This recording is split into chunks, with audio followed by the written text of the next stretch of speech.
The first scene features an imprisoned man named Ray Bradstone who is on the phone with a woman.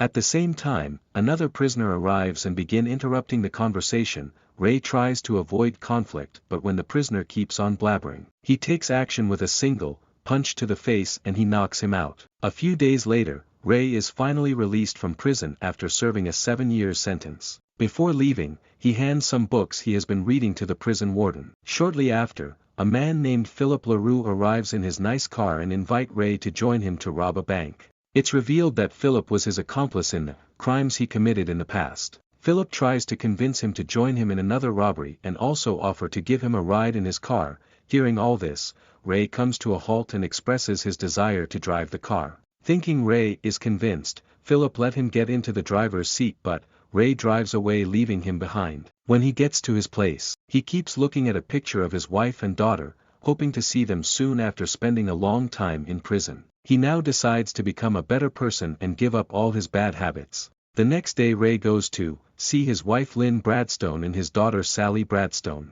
Despite the fact that she hasn't seen him in a long time, Lynn has a negative reaction and expresses that she doesn't want to be with him. She believes that he's irresponsible and untrustworthy because he's unable to fulfill his duties and responsibilities as a husband and father. While they're conversing, Sally returns from school and just as her mother, she's also bothered by his presence. Following this, the mother and daughter walk inside and close the door on him. The next day Ray shows up at Sally's school and apologizes to her, but she's still disappointed in him.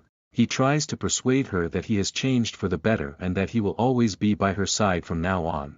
However, she does not believe him and walks away coldly. Not long after, Ray hears a sound of firecrackers, and when he reaches there, he notices a bunch of schoolboys fighting. He quickly divides the boys and turns them to the principal. Just then, Sally's teacher Miss Miller approaches him and the two introduce each other. Impressed by the way he speaks, Miss Miller invites him to accompany them on a museum tour the following week as a chaperone. Ray immediately agrees, thinking it can be a good opportunity for him to bond with Sally. Later in the evening, Philip comes to Ray and again asks him to join him in the robbery. However, just like the previous time, Ray declines and turns him down. It turns out that in the past, Philip betrayed him and this was the reason Ray ended up in jail. The following day Ray pays another visit to Lynn, but this time he meets her current husband.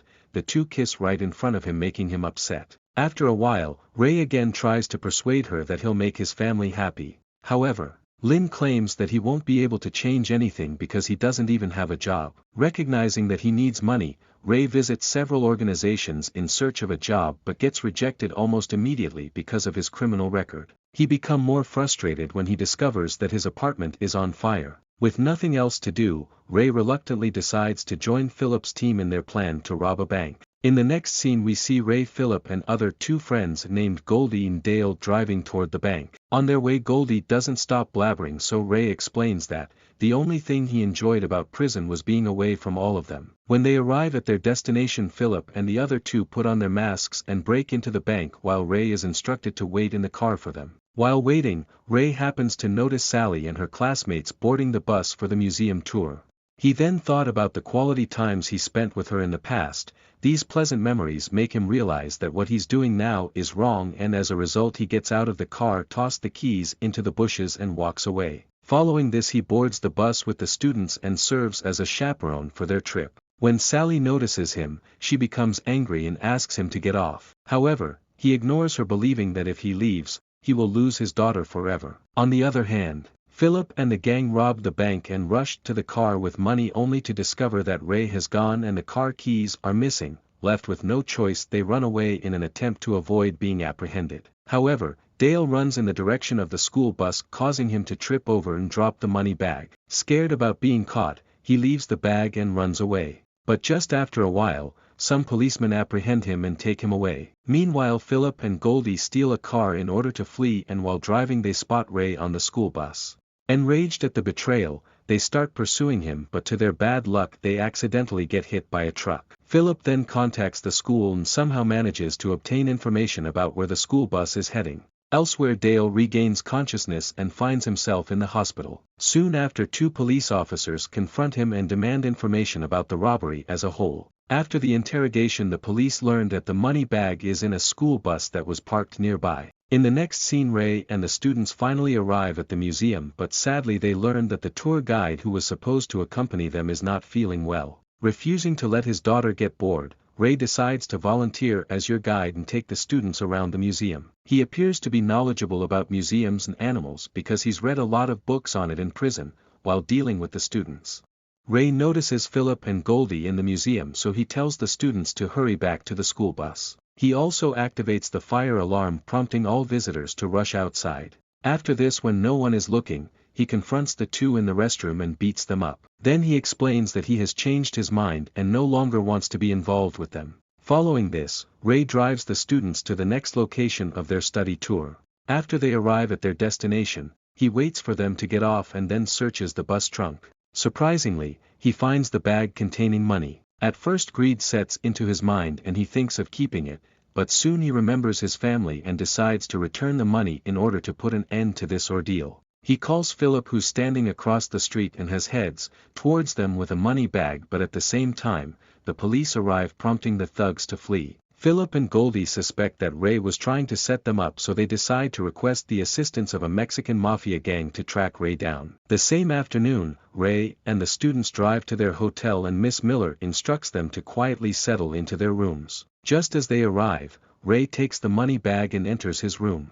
He then calls Philip and asks him to pick up the money from the hotel where he's currently staying. However, Philip, who believes that Ray double-crossed him, demands that he deliver the money to a more secure and hidden location. As Ray continues discussing, Sally arrives there and apologizes for giving him a tough time. Then the father and daughter have a pleasant reunion after a long separation. In the evening, he takes her to a music shop, and then a restaurant. In this way, the two start sorting out all their differences. In the midst of all this, several detectives arrive at the hotel and question Miss Miller about Ray's whereabouts. They also inform her of Ray being a suspect in the bank robbery case, which freaks her out. After a short while, Ray walks Sally to the hotel and suggests she spend time with her friends, particularly Josh, who seems to like her. Sally happily returns after having a good time with her father, but her joy is short-lived as she sees news of Ray being charged with robbery.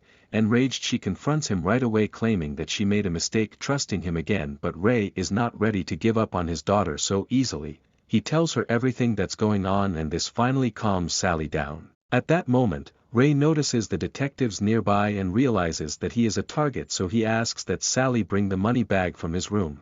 After obtaining the bag, Ray asks her to join her friends while he goes to return the money. Sally agrees and starts walking back, but unfortunately Philip and Goldie kidnap her. Meanwhile, when Ray arrives at the specified location and he finds 3 Mexican gang members, annoyed that he was set up, he releases a brutal punishment and defeats the 3 in no time. Soon after, he receives a phone call from Philip, who reveals that his daughter has been kidnapped.